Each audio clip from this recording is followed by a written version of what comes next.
friends, so we got the parts we need for the pinion seal replacement in the back of the Buick.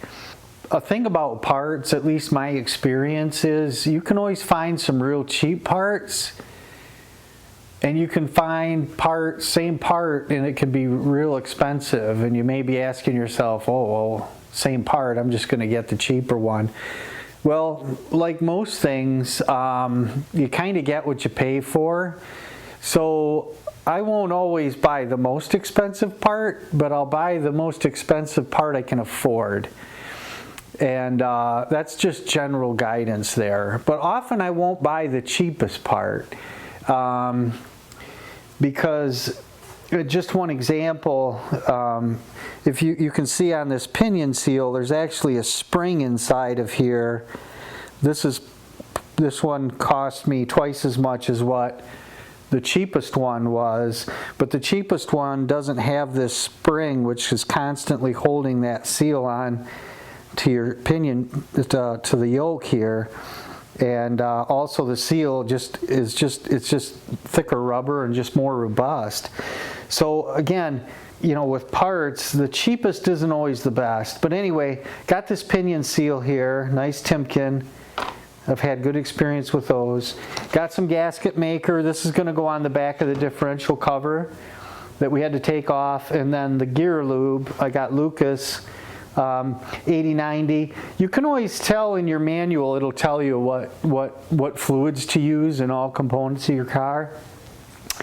In this case, it recommends this 80/90 gear oil, and although there's more high-performance lubricants out there today, with this old car, this is what it calls for, this is what it's going to get, and it's not like we're going to be drag racing this thing, so I don't need to put in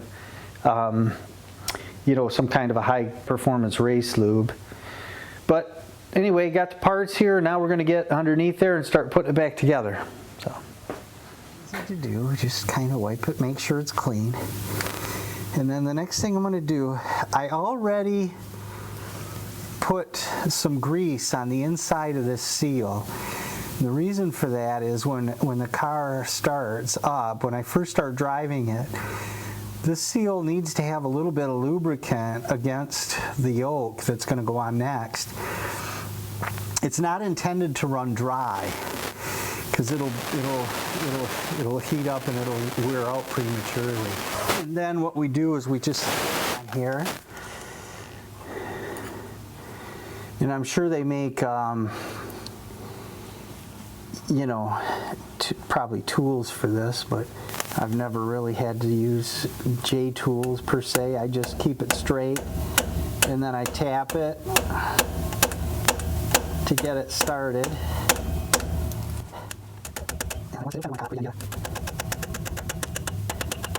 And then once all sides are started, what I do is I just kind of go around it and tap it a little bit on each side and just kind of walk it back in there. It's kind of fun.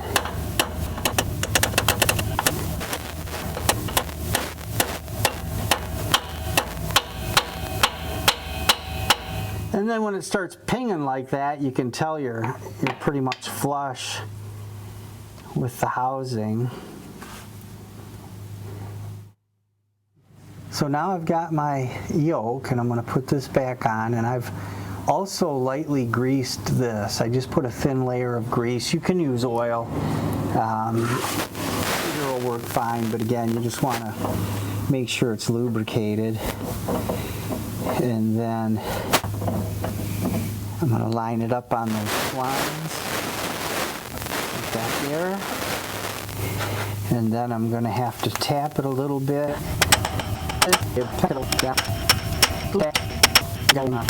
I really only need to get enough on there so that I can get my nut on there and my washer, because this will actually tighten it down as I tighten this to where it needs to be. If you remember, I made a small mark .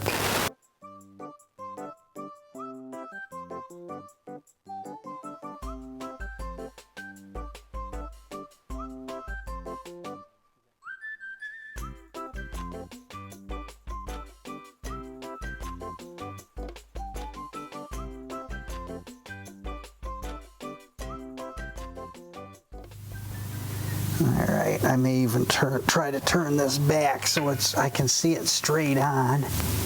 Alex, can you take it out of gear for me? Okay, brakes aren't on, right? There we go. Okay, that's good.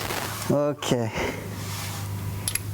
put it back in park. I think I'm going to actually have you hold the brakes for me while I do this. Okay.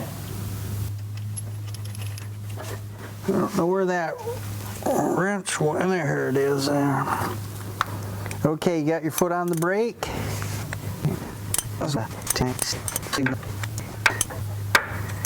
The nut itself is oblong because it's by design made kind of egg-shaped, so it's kind of hard to go on, but then it'll never come off.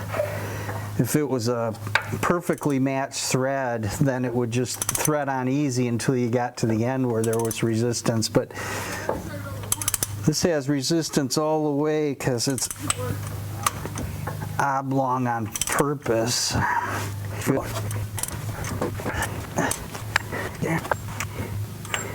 All right, I think I'm pretty close at this point. Son, can you let off the brake again?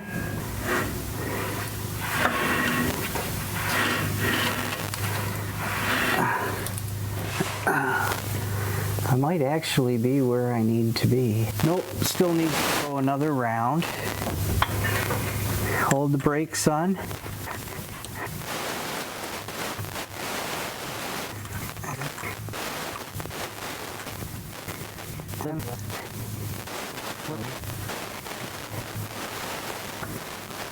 It looks like this is off just a teensy weensy bit. Could you hold it, son, one more time? Yeah, I haven't let off.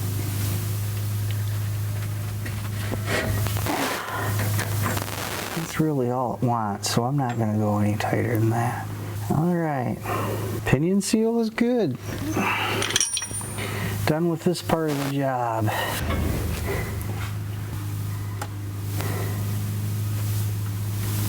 I hope it works. All right, son, let's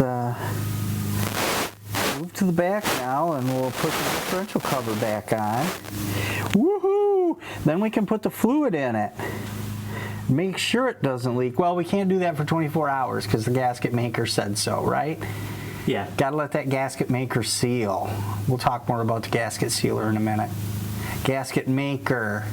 Gasket maker. All right, so gonna put the differential cover back on. I've got some of this Permatex gasket maker for gear oil, made it right for this purpose. So.